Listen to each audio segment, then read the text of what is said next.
Good evening, beautiful people. We are here with part 17 of Condensed Chaos by Phil Hine.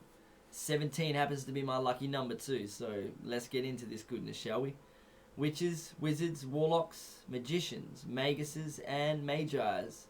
Strap yourselves in and get them ears cleaned out because you're going to need to hear this. Where possible, chaos magic uses simple explanations for magical techniques, relating them very much to aspects of everyday experience. Belief in concepts such as chakras, the astral plane, karma, reincarnation, auras, magical energies, cosmic powers, and so forth is optional and a matter of personal taste. But you don't have to believe in any of this to work effective magic.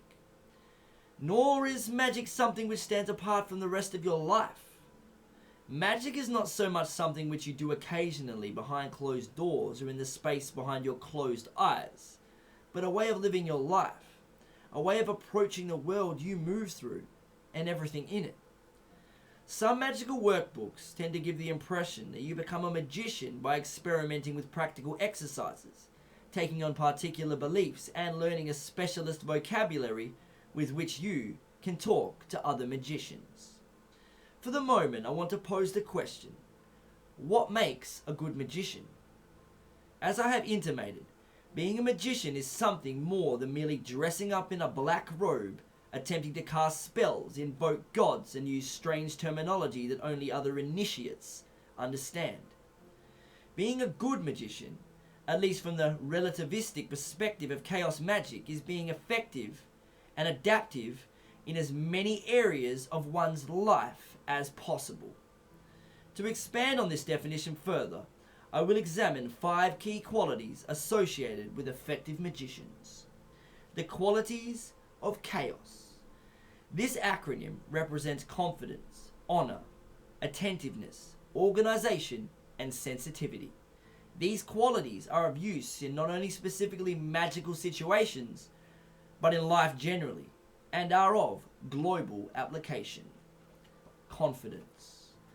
Confidence is usually a trait associated with magicians. It is generally accepted that a good magician is confident, but what actually does this mean? Confidence is usually described as a quality that people possess to varying degrees. We gain or lack confidence, yet it is also perceived that being overconfident is a negative trait, so that overall, confidence seems to be something which is finely balanced. For the present discussion, I will define confidence as a skill. The skill of being relaxed in the immediate present. I shall explain what I mean by that as follows. A person who lacks confidence in general tends not to attempt something which lies outside his rehearsed repertoire of behaviors.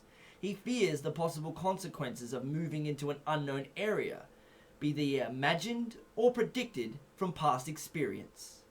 Similarly, a person who is overconfident may attempt something and fail, as he is limited by gazing into a future where he has already succeeded, and so his attentiveness to the immediate present is blunted. If one is relaxed within the immediate present, then one is neither projecting or anticipating future scenarios, nor is one limited by the boundaries created by previous experience and past conditioning. Here, the ability to relax refers to being aware, attentive, of the immediate present without rigidly patterning that present as it unfolds. Confidence is also situation dependent. We tend to say that confidence is required through practice at something. One may practice a ritual until one may perform it totally seamlessly, but that does not automatically imply that one will be totally confident performing it while 300 people are watching.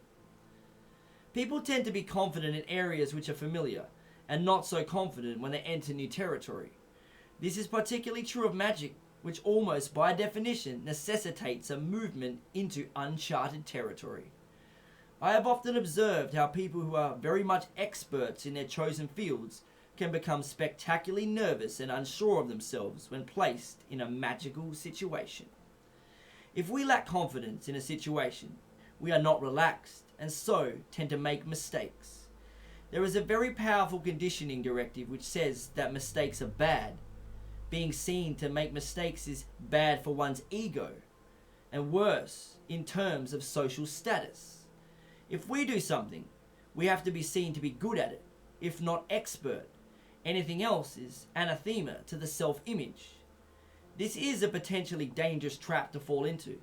Many a muddled magical theorem has managed to maintain itself against attempts at analysis or destruction precisely because such a meme, when delivered by a figure who has authority status, is extremely difficult to challenge.